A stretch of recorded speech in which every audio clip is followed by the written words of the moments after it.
Chris Hughes was a co-founder of Facebook and later ran Barack Obama's social media site during the presidential campaign. Now he's launched a not-for-profit, Jumo, which tries to connect people with social causes. He's with us here in studio this morning. Congratulations. Thank you. You just officially, publicly launched, was it last Tuesday? That's right. November 30th was our first open day. How's it going so far?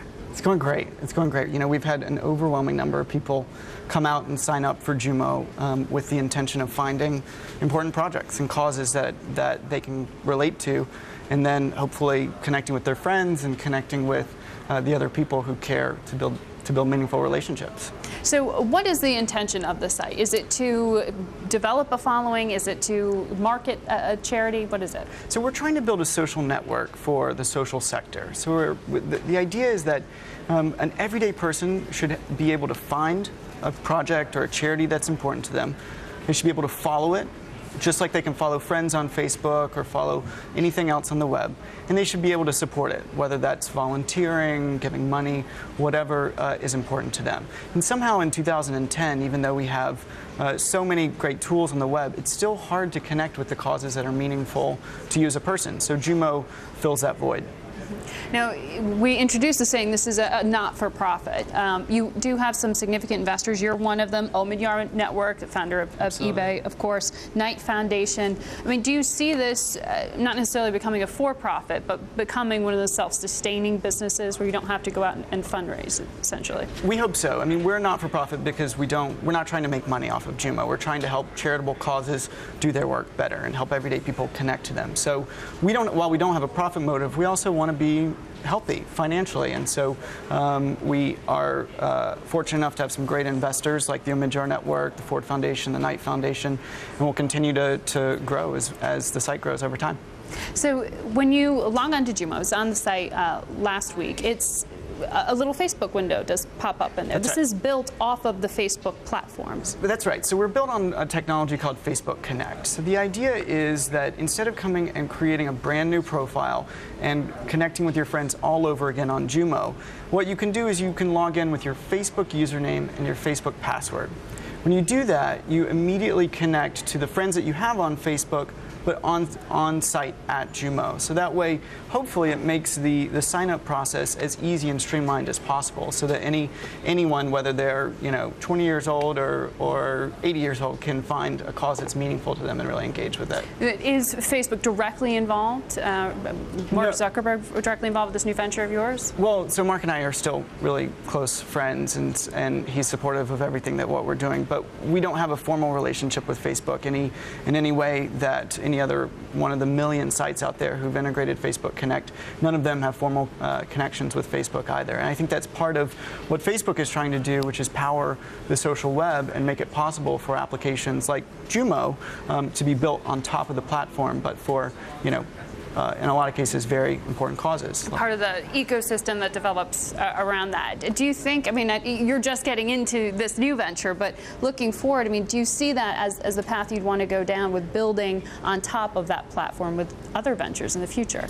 Yeah, I think that the web in general is becoming increasingly social, and whether it's connecting with the causes that are important to you, or the books that you're reading, or how you're engaging politically, these things are all more meaningful when your friends are there and when your friends are doing these things with you. And so Facebook Connect, I think, can very well be the technology that powers a lot of different applications. Jumo in the charitable sector first before others. Mm-hmm. Now, you were famously, Facebook user number 5? So my user ID is 4, and Mark is 4. I'm 5, and Mark's 4, and the first 3 are test accounts. Right. Yeah. So how involved are you still with Facebook? I know you said you and Mark are still dear friends, but are you involved in the business at all in terms of conversation? I don't have any formal relationship with Facebook. I left in 2007 to go work full time on the Obama campaign after spending the period from 2004 to 2007 at Facebook working on the product and the user experience and design. So Facebook is still, just like most people out there, it's still a place where I spend a great deal of my time on the web, but I'm not formally affiliated with the company in any way. Mm-hmm. So how else do you use social media? I know you have a Twitter account because I started following you. Oh, good. but are you, how much do you communicate to the outside world these days? Well, I think that there's a lot of different ways that social media can be used. I mean, Facebook, it remains a platform where you connect to the people that you know, whether it's your colleagues, your family members, your friends, and you share information in most often a trusted, semi-private environment. Whereas with something like Twitter, it's completely open to the world. With Jumo, we are open as well, because generally what we hear is that people are pretty proud of the causes that they're connecting to and the projects that are meaningful with them. But I think there's room for all of these tools. I know you and Mark, you say you stay in contact. Do you have any interest in the company going public? I know you still have a stake. Well, I think that I see an IPO for Facebook in the same way that Mark and most of the people at the company see it, as a step along a path of building a strong, healthy company, you know, from a financial perspective and from a product perspective and what it provides users. So I'm sure that an IPO will happen at some point when it makes practical sense for Facebook to take that step. I don't know when that will be, and I think that people at Facebook are still evaluating when that's the right move to make. So you'd like to see it, though, it sounds like. Yeah, I think that, you know, eventually the more mature that companies become, I think having a public offering to enable a diverse group of shareholders to, you know, have a chunk of the company is a good thing. So I'm sure it'll happen at some point. Well, you've done a tremendous amount in a small amount of time.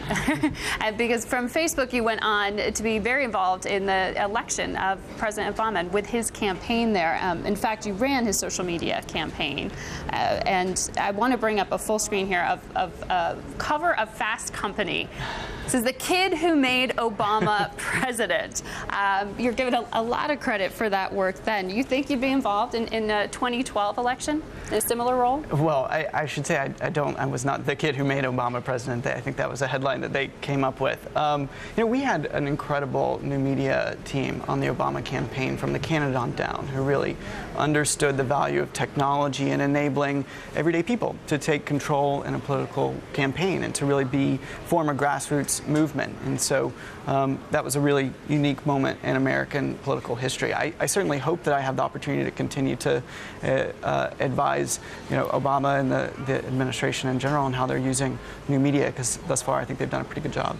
You do. You follow what they're doing now with the whiteboards of Austin Goolsbee and the press releases. Robert Gibbs is on Twitter. Yeah, I think that, you know, just across the board, the administration is more transparent and than just about any other presidential administration before it. And I think a lot of that has to do with how they are using social media and the web in general. I mean, whether it's actually being able to communicate directly with the press secretary through Twitter, which is what you mentioned, to some of the chats that happen with economic advisors, to, you know, the simple photos from in and around the White House on their Flickr blog. I mean, there are so many examples of how this administration has opened up to the world that I think it's an encouraging sign. Well, one of the moments that really kind of got some serious attention beyond, you know, organizing people was the fundraising that was made possible through the online venues. I mean, and that has been noticed by other candidates, of course, out there. I'd say one of the more notable tweeters or users of social media these days is Sarah Palin, or at least she's constantly quoted in terms of what she's putting out there. Do you think she's one of the smarter users of social media? Sarah Palin is using Twitter and Facebook really consistently to have a voice. And I think that one of the advantages of these platforms is that it can clear away a lot of the PR people and a lot of the barriers between everyday people and their politicians and their representatives. So, you know, I see Sarah Palin using these platforms to speak honestly. I'm not of the same mind on just about every political issue, but she's certainly using it to find a voice. And I think a lot of people are listening to her, and other politicians should and hopefully will take note. Do people pick up the phone and call you? Do you get communications secretaries trying to pick your brain? Some people call. I think it's mostly through email and Facebook messaging, though, that people reach out. And the thread that you see between, you know, Facebook and then the Obama campaign and then what you're doing now, what is that? The web has invested everyday people with a power that they didn't have 10 or 15 years ago, and that comes with upsides and downsides. But in general, whether it's on Facebook or the Obama campaign, or now with Jumo, the opportunity is with everyday people to engage with, either their friends in the case of Facebook, politics in the case of Obama, or now with Jumo, with nonprofits and charitable causes that are important to them. So, I take it as my responsibility, my opportunity to help as many people reach out to the things that are important to them and connect. Hopefully Jumo can help solve that problem. Do you have a new project in mind beyond this? Oh, Jumo is every hour of every day right now, so that's what I'm totally focused on. Well, congratulations on it. Thanks for coming on and telling us about the new launch. Thank you for having me. This is Chris Hughes on Jumo.